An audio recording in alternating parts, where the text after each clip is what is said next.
ધોરણ 11 हिंदी पाठ 10वां अजंता।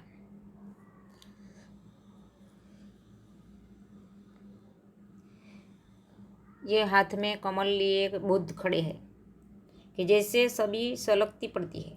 उभरे नयनों की ज्योत पसरती जा रही है, पसरती यानी कि फैलाती। और ये यशोधरा है कि वैसे ही कमल नाम धारण किए त्रिभंग में खड़ी। और ये दृश्य है महाभिनी स्क्रमण का। यशोधरा और राहुल निद्र में खोए। राहुल ये बुद्ध का पुत्र है।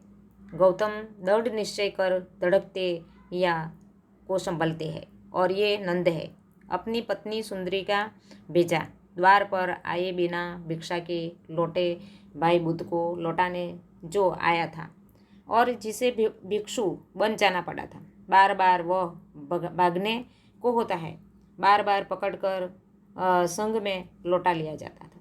उधर फिर वह यशोधरा है, बालक राहुल के साथ बुद्ध आए हैं, पर बजाय पति की तरह आने के भिखारी की तरह आए हैं और भिक्षा पात्र दिहाली में चढ़ा देते हैं। यशोधरा क्या दे जब उसका स्वामी भिखारी बनकर आया है? क्या न दे डाले, पर है ही क्या अब उसके पास? उसकी मुकुटमणि सिद्धार्थ के खो जाने के बाद सोना चांदी मणि मानिक हीरा मोती तो उस त्यागी जग तात्रा के लिए मिट्टी के मोल नहीं। पर हाँ है कुछ उसके पास, उसका बचा एकमात्र लाल उसका राहुल है और उसे ही वह अपने सर्वस्व की तरह बुद्ध को दे डालती है।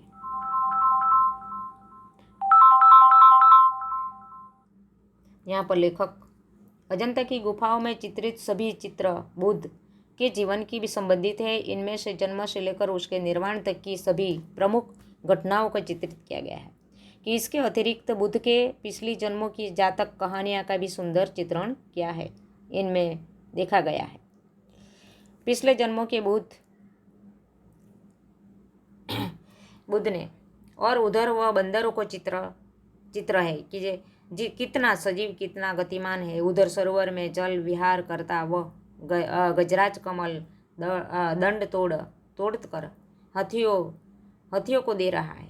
वहाँ का महलों में वह प्यालों की दौर चल रहे हैं। उधर वह रानी अपनी जीवन यात्रा समाप्त कर रही है। उसका दम टूटा जा रहा है। खाने खिलाने बस बसाने नाचने गाने कहने सुनने वन नगर ऊंच नीच के धनी गरीब के जितने भी नज़ारों से सकते हैं अब आदमी अजंता की गुफाओं की इन दीवारों पर देख सकते हैं। बुद्ध के इन जन्म की घटनाओं को ये चित्रित किया गया है कि उनके पिछले जन्मों की कथाओं का भी इसमें चित्रित किया गया है।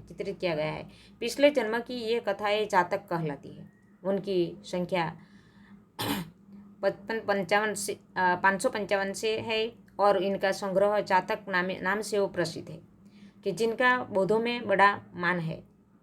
इन्हीं जातक कथाओं में से अनेक अजंता के चित्रों में विस्तार के साथ लिख दी गई है। इन पिछले जन्मों में बुद्ध ने गज कपि मृग आदि के रूप में विविध योनियों में जन्म लिया था और संसार के कल्याण के लिए दया और त्याग का आदर्श स्थापित करते वे बलिदान हो गए हैं। उन स्थितियों से किस प्रकार पशुओं तक उन्हें मानवोचित व्यवहार किया है, किस प्रकार औचित्य का पालन किया था, यह सब उन चित्रों में असाधारण खूबी से वो दर्शाया गया है। और उन्हीं को दर्शाते समय चित्रों ने अपनी जानकारी की गांठ भी खोल दी है, जिससे नगरों और गांवों महलों और झोपड़ियों समुद्रों पनघटों का संसार अजंता के उस पहाड़ी जानवरों जैसे सहसा जीवित होकर अपने समझाए हुए काम जादूगर से इशारे पर वो संभलने लग जाते हैं। इन गुफाओं का निर्माण ईसा से करीब 200 साल पहले ही शुरू हो गया है और 7वीं सदी के तक बनकर तैयार भी हो चुकी थी।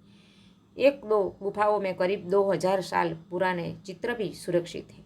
ये अधिकतर चित्र भारत के इतिहास से वो सुनहरे युग गुप्त काल यानी कि 5वीं सदी और चालुक्य काल यानी कि 7वीं सदी से वो बीच बने हैं।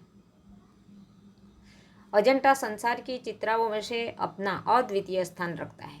इतने प्राचीन काल के लेकर अजीब, इतने गतिमान, इतने बहुसंख्यक कथा प्राण चित्र कहीं नहीं बने। अजंता के चित्रों ने देश विदेश सर्वत्र की चित्रकला को प्रभावित किया है। उसका प्रभाव पूर्व के देशों की ये कला पर भी पड़ा ही। मध्य पश्चिम एशिया भी उनके कल्याणकारी प्रभाव से वंचित न रह सका है। यहाँ पर लेखक को बताते हैं कि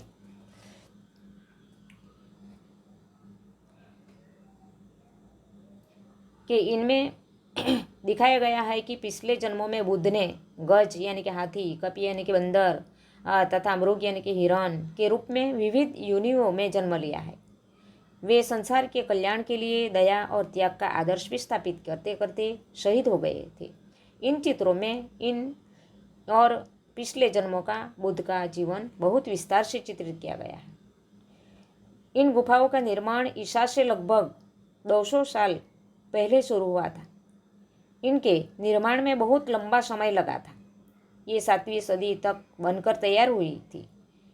इनके अधिकतर चित्र गुप्त काल यानी कि 5वीं सदी तथा चालुक्य काल यानी कि 7वीं सदी के बीच बने थे।